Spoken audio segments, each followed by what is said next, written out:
Welcome to the Life in the Red podcast presented by the Lincoln Journal-Star, your source for Husker news, analysis, and more. From football in the fall to recruiting in the summer, we've got you covered. Now, here are your hosts, Chris Basnett, Parker Gabriel, and Stephen M. Sipple. 3, 2, 1. Welcome in. I was swallowing a peanut butter pretzel there, so I couldn't spit it out. This is the life. Wait a second. A peanut butter pretzel? Peanut butter pretzel bites. Whoa! So they have peanut butter within the pretzel. Yeah, within the pretzel. Let me buy into one here for you. This is great podcasting. I don't know if you can see that or not. Nice, Baz.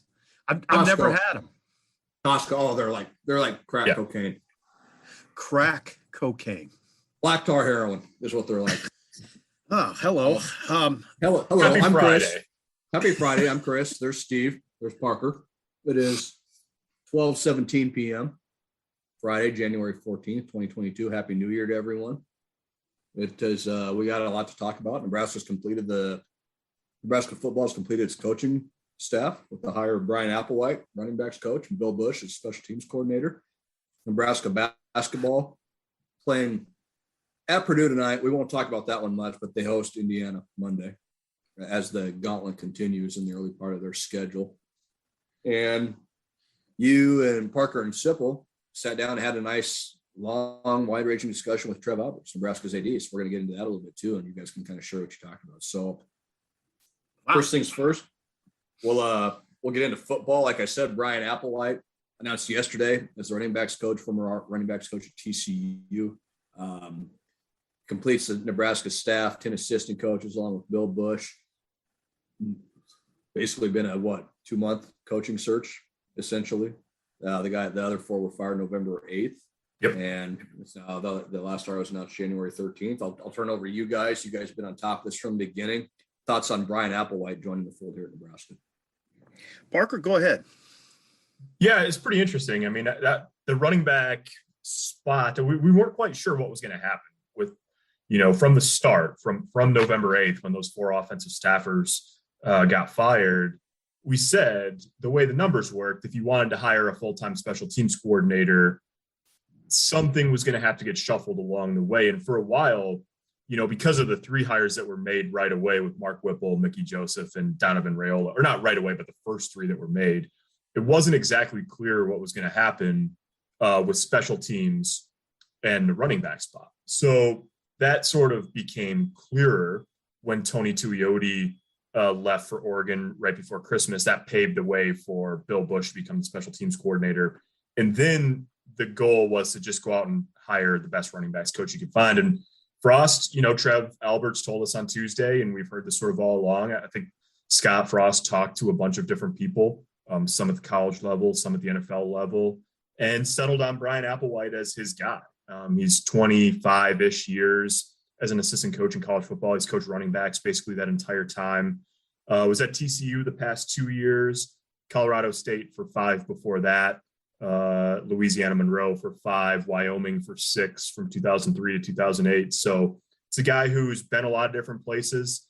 I think, his recruiting connections largely are in Texas, which is a place that Nebraska wants to be more active in, state Nebraska wants to be more active in. So, we'll see.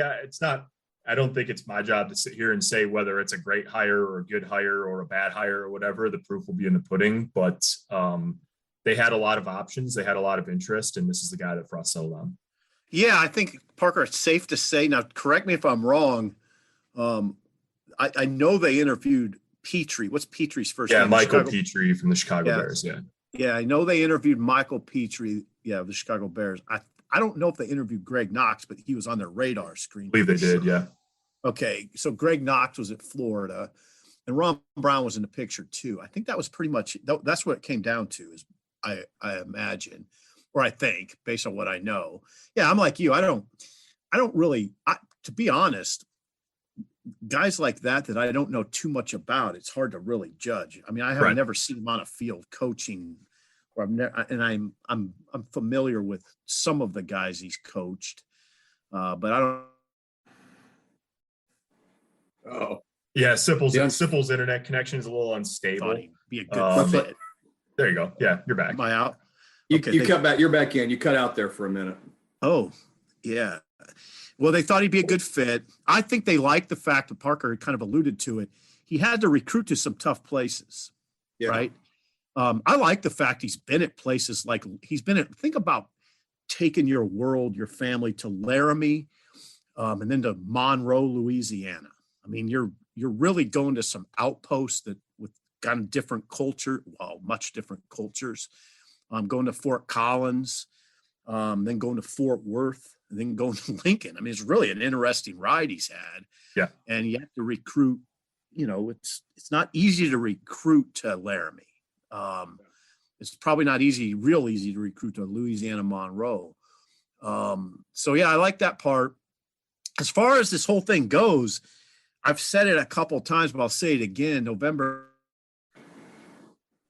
No. Can't. If you told me November 8th, am I clicking out? Yeah. You're back now. Well, back in. On November 8th, if I would have told you what? If you would have told me that it was going to shake out this way, Whipple, Joseph, Raiola, Casey Thompson, Chubba Purdy is on campus. And then, this Bryan Applewhite, I would have said 2 months. That's pretty good. You got it in before the dead period ends. You got everything in. I would have said, wow, that's pretty good. I mean, Frost in his sort of early stages as a CEO, I'd say has comported himself well. It hasn't been It hasn't been weird. He got the guys pretty much that he targeted. It's gone smoothly. And I think the guys he put in place, all of them you look at and go, okay, that makes sense. And some of them you look at it, a couple of them you look at and go, oh, wow. I mean, Mickey Joseph kind of leads that conversation. Yeah, it's interesting. So one of the things that I think, Frost said was going to be a priority. And I think one of the things you can say the way it shook out is that I think he really put an emphasis on finding guys that have experience. And if you look at, they've replaced half their coaching staff now, right? I mean, 5 of the 10 full-time positions, 4 are fired and then Tony Tuioti left. But Mark Whipple, 40 years of coaching experience. Mickey Joseph, 20 plus. Raiola is the outlier by a long ways in this conversation, where he's done 4 years and as an assistant position coach in the NFL. And that's by far the least coaching experience, right? So Bill Bush, 30 plus years. Yeah, 30 plus. Yeah. Bryan Applewhite, 25 years. So, you're bringing in those 4 guys alone between Whipple and the other guys. I mean, you're bringing more than 100 years worth of experience, coaching experience into the fold. And I think that's part of what Scott was after this offseason. Now, it's got to pan out, it's got to work. Those guys have to mold together and get on the same page and do all of that.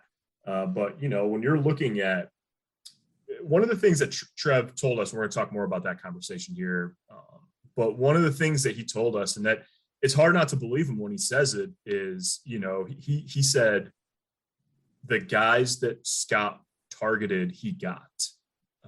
And I think it's hard to argue with that, especially, when you talk about Mark Whipple and Mickey and Bill Bush, just like you go on down the line. And then we know, we'll see if this was the right call or not, but we know that Frost picked Donovan Raiola over Jeff Quinn, who had a lot more experience in coaching Notre Dame and all of that. So, we'll see if he made the right hires, but certainly he made experienced hires on 4 of the 5, and he got guys that he was after, which I think, I didn't know how that was going to work on November 8th. Like you sort of said, Sipple. I mean, he's on the hot seat, he's got to win in 2022.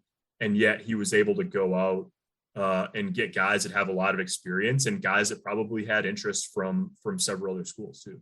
Yeah. And Trev said the end still, he's an AD sort of has to say things like this, but he said the end is still powerful. And that helped. Donovan Raiola, I don't know if he gets hired, if they would have hired Graham Harrell as the OC. Right. Yeah. Yeah. Then they might have went to Quinn. But I think Raiola, the reason he makes sense in the conversation is because of his relative youth. He's 40. And I think they won it. Well, I know they did. I know because I've talked to people about it. If they would have hired Harrell, they would have went older on the O-line right, coach. right. Since they hired Whipple, who's what? Did you say 64? Yep. Whipple.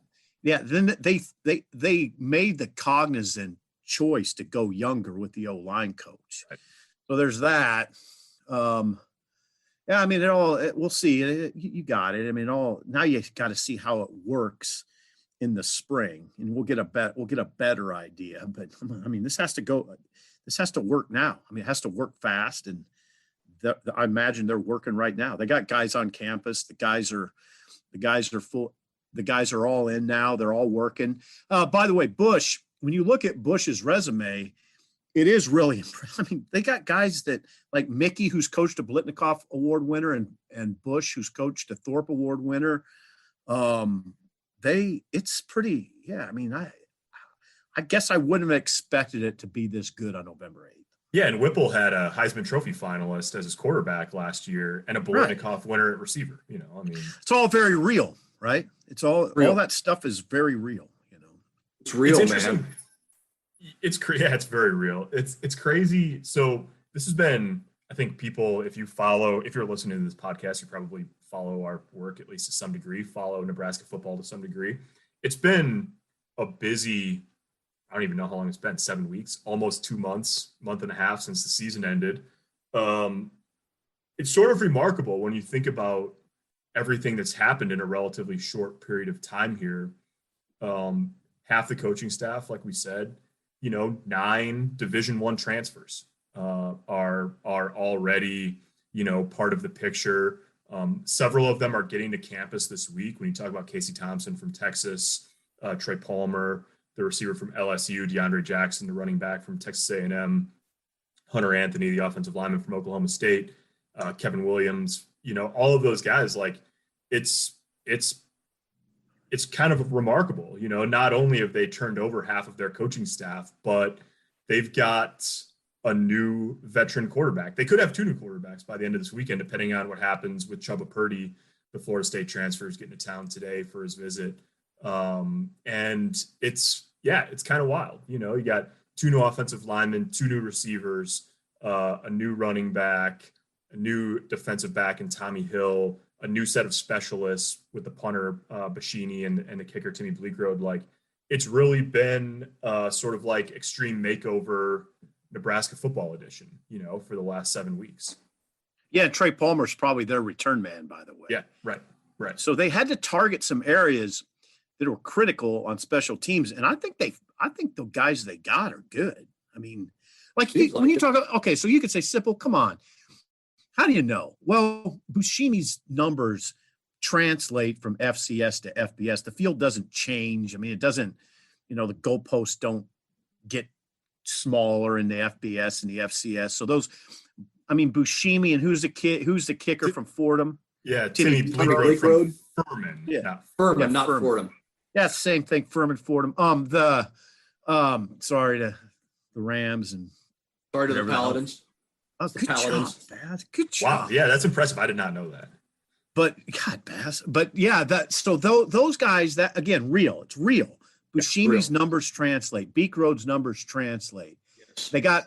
Palmer's numbers should translate. It wasn't the best punt return man in America, but he averaged over 6 yards.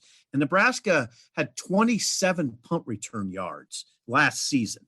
Yeah. 27. That's amazing. I laugh every time I hear that. It's just incredible. 27 yards of.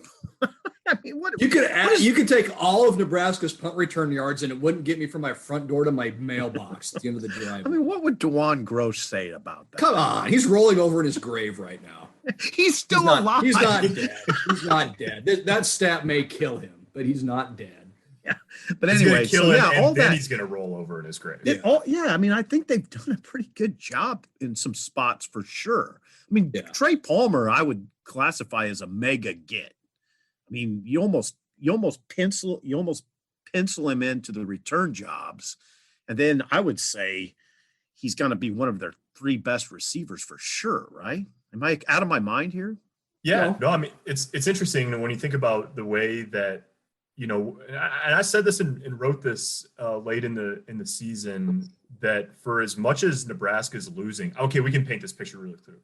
For as much, veteran presence as Nebraska lost on defense with the 6-year seniors and Cam Taylor-Britt and Damian Daniels and DeAndre Thomas all leaving the program, the offense is undergoing a more major rebuild in terms of personnel.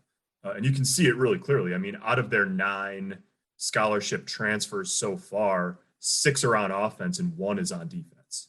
And then there's 2 special teams. So, you're talking about a new quarterback. You're talking about Trey Palmer and Isaiah Garcia Castaneda, both probably being somewhere in the receiver rotation. Now, is it those 2 and Manning and Betts and a couple others, Oliver Martin? Yeah, probably. Are they going to be the 2 leading receivers like Samari Toure? If you're Scott Frost and Mickey Joseph and Mark Whipple, you probably hope that's not necessary. But you got a new running back, at least 2 with Emmett Johnson and DeAndre Jackson as a mix. You got 2 veteran offensive linemen, and they're hoping for more, to put in that. I mean, every position except for tight end, ostensibly, is probably going to look a lot different in 2022 than it did this last fall. And that's, and you're talking about also replacing the Big Ten tight end of the year in Austin Allen. In tight end, though, you'd say they're pretty good shape with Travis Vokalek and Thomas Fedoni. DJ Chancellor Brewington. Baz, were you familiar? Did you ever cross paths, Baz, with DJ Vokalek? I did a little bit, yeah.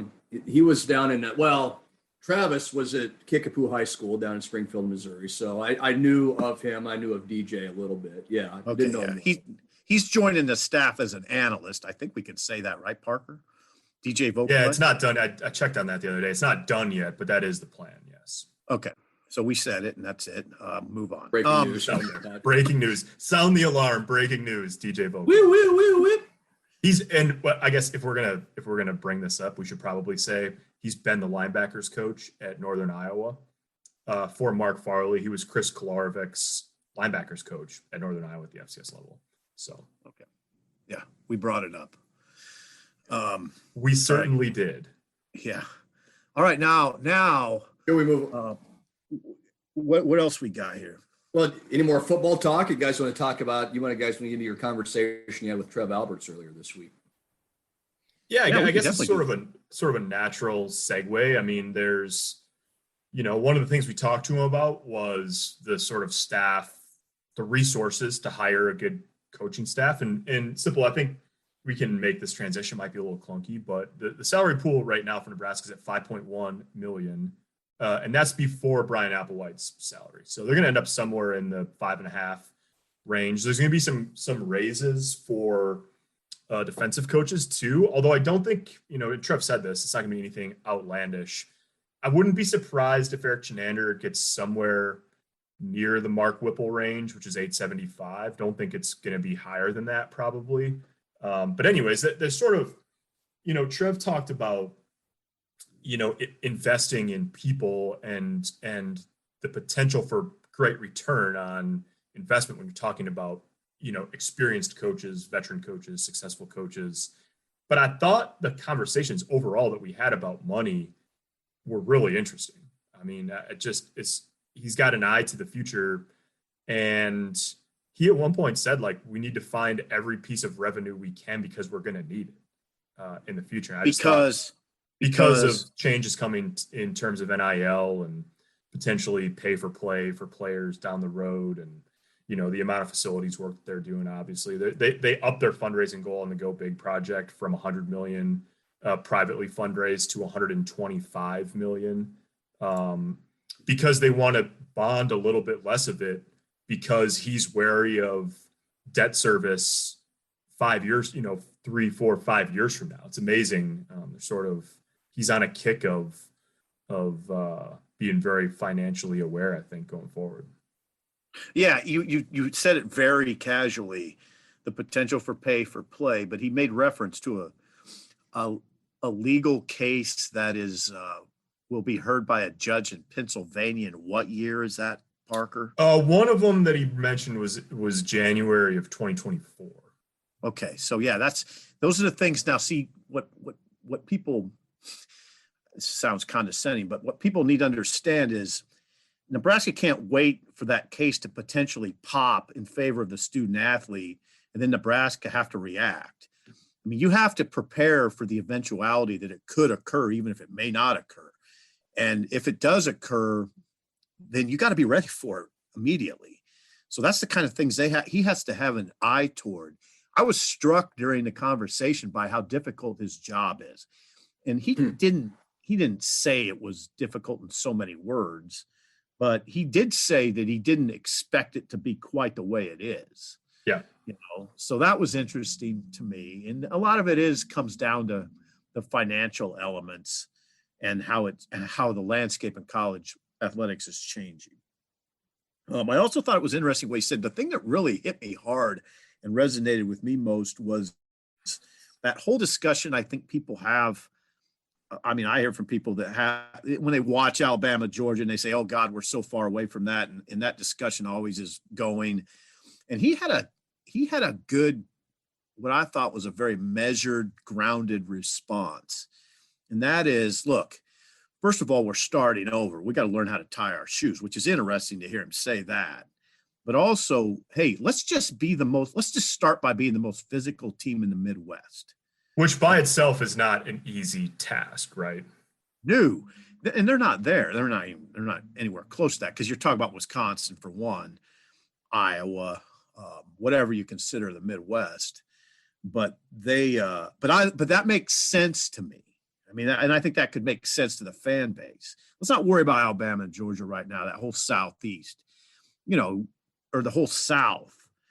Ohio State's been the only school that cracked that Southeast bent to the national championship winner. I mean, Ohio State won in 2002 and 2014. Otherwise, look at it. Every school is Southeast. LSU broke through that Alabama barrier. Auburn broke through.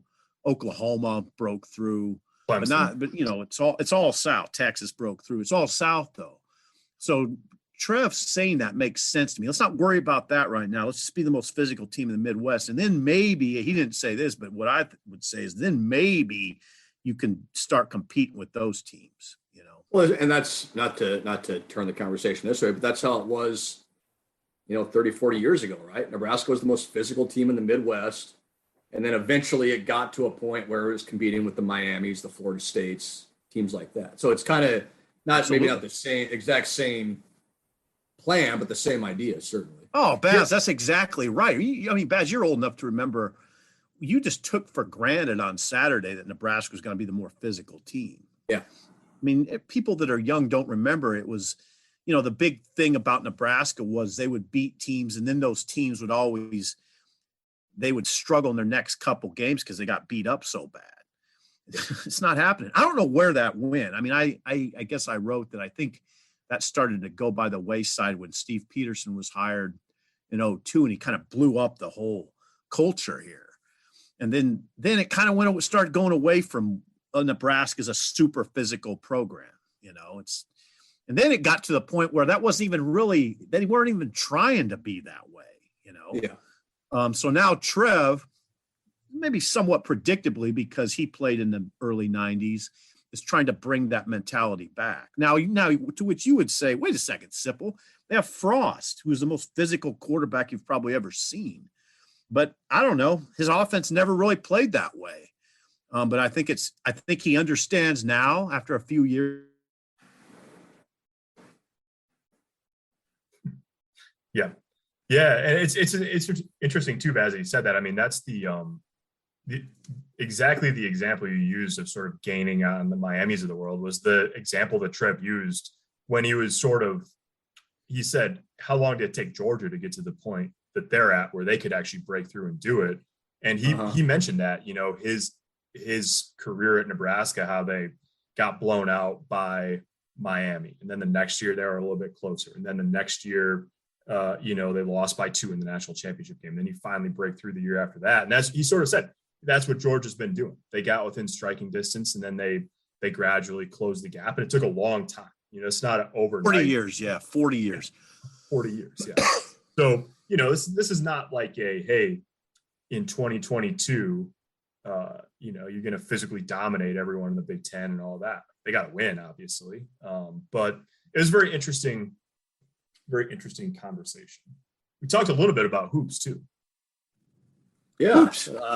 Trev has a hoops situation on his hands that he admittedly did not inherit. And we won't spend a ton of time on this because it's been reported, but Trev Alberts and Nebraska quietly agreed to a contract extension back Bill in Moose, Bill Moose, previous athletic director.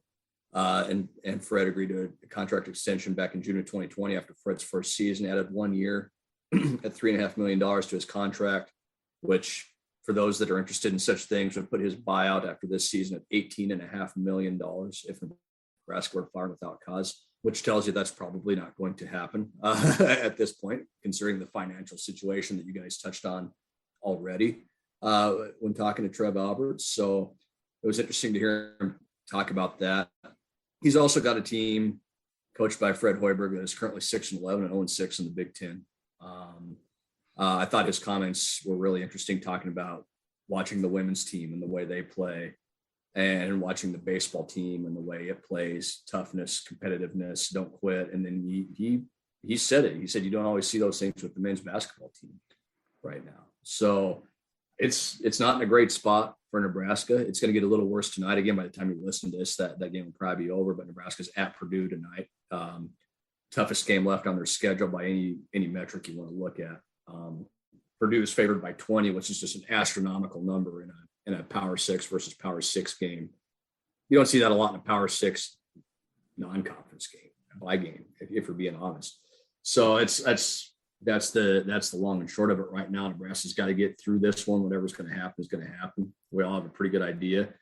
And then you want to say, well, the schedule lightens up, but you look at it, and they have Indiana at home next Monday, then at Ohio State. Then they play Wisconsin at home. Then they play Rutgers at home, who beat you by 30 last week. Then you're at Michigan. Jeez. So, I mean, it's a meat grinder. And then you get Northwestern, Minnesota, Iowa, Maryland. You start playing some of the teams that are in the bottom half of the league. So you're going to get there eventually. But, I mean, look, and you wrote this, 0-10 in the league is not out of the question for this team right now. They're 0-6. And they're going to get Trey McGowan's back maybe tonight. If not tonight, then probably Monday against Indiana. That's going to help, but they're in a bad spot right now. It's either a deal where they are in it until the last few minutes, or they're out of it in the first 10 minutes, basically. And there's really no in between. So they're just in a tough spot. They don't have a point guard. They don't have a ton of depth. The shooters haven't shot it like they thought it was going to. And that's where it is right now for Nebraska. You don't want to say a team has no chance to win, but if there's a game on the schedule Nebraska has no chance to win, it's probably tonight, and then you start moving forward after that. Okay, Baz, you said something interesting I want to ask you about. You said they don't have a point guard. Now some people say, Spaz, they have two. I mean, they have 2 point guards, Verge and Kobe Webster. Not point guards. I mean, they're not. Okay. Fred will tell you that too. Alonzo Verge played off the ball his entire career before this season, before he got to Nebraska. Kobe Webster, who I think we all like and agree is a solid player. Same thing. He's a scorer. He's a scoring guard. He was a scoring guard at Western Illinois. He was brought in here to be a scoring guard. He played off the ball here when he first got here. Those are your two primary ball handlers right now. And even Trey McGowan's, who's probably going to take over some of those dudes when he comes back. Not really a true point guard. And he's probably the best point guard the most capable point guard on the roster right now. But even then, that's not a guy that you look at him and think, oh yeah, that's a point guard, So I mean, that's where it is for Nebraska with the way Fred wants to play with an offense first system. You don't have the most important piece that you probably need to make your offense work. I mean, that's the long and short of it right there. So unfortunately for Nebraska, there's a kid they're going to see here in a couple weeks playing at Wisconsin that is starting as a freshman at point guard, went to Bellevue West, and got negative recruiting interest from Nebraska by the name of Chucky Hepburn, you look at what he does, plays 30 minutes a game, plays really good defense, doesn't make mistakes, and he gets Wisconsin into its offense. And that's really what Nebraska's missing right now. And they're missing a lot more than that. Let's be honest. When you're 6-11 and 0-6, it's more than one spot, but it's just tough. When Nebraska's been better when it's decided it wants to compete. We saw it in the Illinois game. We saw it against Ohio State. We've seen it in some other games. You can make a pretty fair argument that Nebraska's not all that far from being 3-3 in the Big Ten. And then how much different does this season look? Way different. Way different. So, but they're not 3-3. They're 0-6. And Fred Hoiberg said it yesterday. That's the bottom line. You either win or you lose. There's no almost. And that's where it is for Nebraska. So, yeah, we'll see. We'll see what kind of impact Trey McGowan's returning has. I think he helps them. I think they win a couple games with him back in the lineup, and he gives them a better chance to win a couple games. But it's a bear here for the next, basically through the end of this month. And then once the calendar turns to February, you start trying to maybe build a little momentum towards the end of the season. Verge is interesting. Verge is an interesting player, and that because he is really good. I mean, he has talent. Yeah. Yeah. He's a really good scorer. Not great defender though, and that hurts him too. But he's interesting to me because he can score in a lot of different ways. And Baz, you see it. He makes some incredible passes. He's just interesting. He doesn't seem like he wants to be a point guard. Is it as simple as Steve? Now here's the thing. It's not simple, but if Trey McGowan's were healthy and made good decisions with the ball, which that's been questionable throughout his career. All you got to do is look at his assist to turnover ratio. But if he proved himself to be a solid point, didn't you just move Verge to the 2 and have him play what he would want to play? That's absolutely what you do. Because Trey McGowan's is your best perimeter defender too. He's your best defender, period. Let's not forget that part of it. And you look at some of the games Nebraska's lost where Malachi Branham scores 35 points and Darion Sebron scores 39 points and Trent Frazier scores 29 points. Well, guess who's guarding those guys? It's Trey McGowan. It's your best defensive player. So that part of it too makes sense if you're going to move him to point guard. He can guard a lot of different positions. He's been in it. He's been with this program now for a couple of years. He understands the offense probably a little bit more intimately than Alonzo Verge does. And yeah, he makes questionable decisions with the ball, but he also moves the ball, I think, a little better than Alonzo Verge does. And like you said, it allows Alonzo Verge to kind of move back to that 2-guard spot, maybe a little more natural role for him.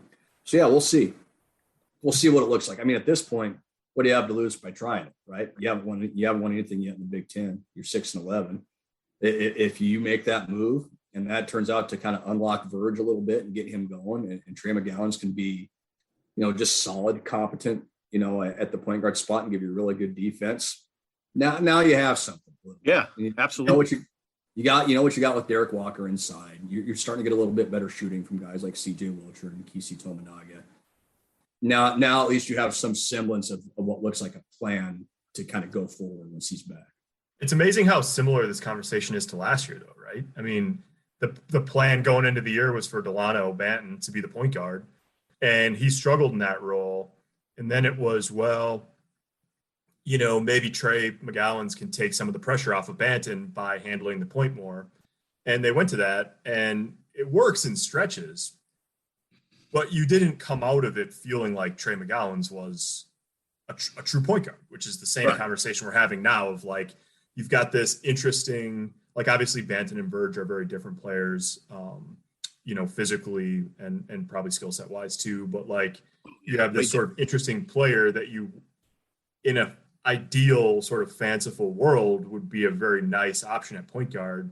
It didn't really happen with Banton last year. It hasn't happened this year with Verge. And now your backup plan is a guy who's also not really a point guard. So the Banton thing is, and we don't need to beat this into the ground, but think about Delano Banton where he's at right now, playing point guard for the Toronto Raptors, playing in the NBA. And I think part of Delano's problem last year was he was one of the guys, if you talk to the people inside the program, he was one of the guys that COVID really hit hard, really set him back, I think. And that's that was part of the issue too, is he was out. And then when he came back, he was just not the same player. And I think a lot of people inside that program thought he would be back this year and he would take a pretty significant jump this year in his game. And just think about how different that lineup looks if Delano Banton is still here, because then you're probably not recruiting Alonzo Verge to come play point guard for you, you know, and your lineup just looks totally different than what it is now. But again, it doesn't matter now. Delano Banton got drafted in the NBA and he's making his money, and that's what it is, and that's fine.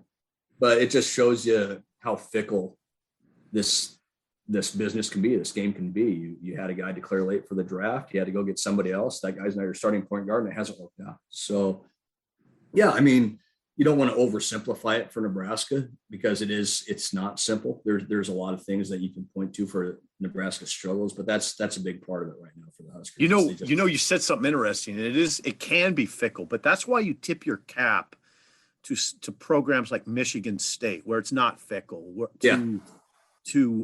Somewhat Ohio State. There's programs where they're just good every year. There's not that many though, now that you start thinking about it. I mean, but yeah, I'd say Wisconsin almost belongs in that, right? I mean, Wisconsin, yeah, for sure. Wisconsin. Well, and here's a great example. Look at what Minnesota's done this year. Mm-hmm. They hired a new coach. They brought in 7, 8, 9 transfers, something like that. And they're 12-4, mm-hmm. you know, and they took Michigan State to overtime on the road. They played tough. You know, they took Michigan State to overtime on the road the other day. You know, mm-hmm. they have an identity and they play to it. And Ben Johnson's got that group playing really, really well. So it's not like it can't happen quickly. And it's not like it can't happen with the way that Nebraska's trying to do it by building with transfers and then trying to sprinkle in high school guys around it. It can happen, but you have to have the right identity. And you have to have the right pieces. And for Nebraska, they've just had a couple pieces that haven't worked out. And that's, I think, a big part of the issue right now. Yeah, but man, it's that you're right.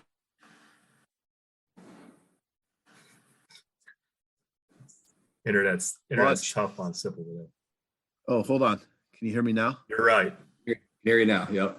Yeah, I've just come to, I mean, that's why the programs that are good year in, year out, I have more and more respect for. I mean, it's because it is really, you can't take it for granted. One of the things I got really upset about in the last 4 years when I heard someone say, hey, at Nebraska, you should be able to roll out of bed in football and win 9 games. I mean, it's such a disrespectful thing to say to the teams that do that, that win, but it's not easy. It's not easy. You don't roll out of your bed anywhere and win 9 games anymore. I think Wisconsin Hoops has made the tournament 23 of the last 24 years. I tip my cap to programs like that because that's remarkably difficult. I mean, Nebraska never hardly makes the NCAA tournament. I mean 2014. And before that, you're back into the 90s, almost 20 years prior. So once in the last 24 years. Once in the last, 20, 30. 25 years. Yeah. I'm not very good at math. Yeah. And think about all the teams that not only have made the tournament in that time, but have won games in the tournament. You know, George Mason goes to a Final Four. VCU goes to a Final Four. You know, Wichita State goes to a Final Four. Nebraska. UMBC, baby. UMBC beats the number 1 overall seed a couple of years ago, and then almost beats Kansas State in the second round. You know, it's just you throw your hands up and go, man, Nebraska. It's hard, and it's been really hard at a place like Nebraska for a multitude of reasons. So, fun times. It's a fun program. Maryland, Baltimore County. I wonder if they have wonder what their training complex looks like. I bet it's probably pretty similar to Hendricks. Yeah, I bet they got similar. Yeah, big granite basketball in the lobby like Nebraska's got. Granite. I wonder if UMBC's entire campus is as big as the Hendricks. That's a good question. Yeah, well, I actually, do you think it's as big as Innovation Campus? Probably not. Let's look up Maryland, Baltimore County. What do we got enrollment-wise? Yeah, county. Quick estimate on the square footage of UMBC's campus, please, Baz. UMBC's undergraduate enrollment as of fall 2020 was 10,932. Oh, bigger than I would have thought. Bigger than you would have thought. Let's look it up in the maps. We're gonna look it up on the map here. UMBC. Oh, yes. I got the Google open. Getting the Google Maps going. Yep. On a Friday afternoon. Yeah. Olds don't do this stuff as much as you guys do. I need be easy. Oh, yeah. I need to be more versatile. That's a small campus. Is it? Folks. there's literally like you drive up to it and there's like a roundabout, and then there's literally like just a road that like loops around the campus, and like everything's contained in this loop around the campus. Probably like Innovation Campus almost. Probably like Innovation Campus. Yeah. So there you go. Hey, Parker, when we were in Washington, D.C., we walked by, was it George Washington? Yeah. Yeah, that campus isn't, or was it? Yeah. Yeah, that wasn't very big either. Just a downtown campus. Yeah. Yeah. And we weren't very far from Georgetown. We didn't go back into Georgetown, but that's But for George your Washington. that's for your next time DC trip. Sipple. Yeah, George Washington, when you're walking downtown, all of a sudden you just see George Washington. There it is. George Washington There it is. University. All right, there's George Walk Washington. by it, and then that's it. At the Foggy Bottom metro stop. Good job. Foggy Bottom. Much more DMV area talk in this podcast than I expected coming in. The Colonials at George Washington, by the way. That's your mascot. At Nice. George Washington University. The Baz Colonials. kicked it off by knowing the Furman Paladins. Impressive. Paladins. My mascot knowledge is at a like a real sicko level when it comes to that stuff. I don't want to test you. I'm tempted to. You're the chairman of the mascot sickos committee. I am, yes. Yes. Last I checked, Pitino has Iona at 12-3. You know, I have that fantasy of dropping Pitino into this Nebraska job. Iona Gales. Yep, the Iona Gales. Gales, you got it. That's good. Good job. Nice. Could you imagine Pitino at Nebraska? My Yeah, God. Sipple has many times. He literally has. Well, I guarantee you they'd win an NCAA tournament game. I'd almost put a guarantee. It might get vacated 2 years later, but they'd win one. Nobody would care. Absolutely nobody would care. No, they'd make the banner bigger after it got vacated. They played Kansas within 13 points back in late November on a neutral floor. Think Nebraska's doing that right now? Hello. All right, guys. Hello. Yeah, this is Hello. probably Probably a good place to stop. We probably ran out of material 6 minutes ago. Well, that's usually the case with this podcast. So thanks as always, guys, for tuning in. We'll have more for you next week. Until then, be safe. We'll talk to you soon.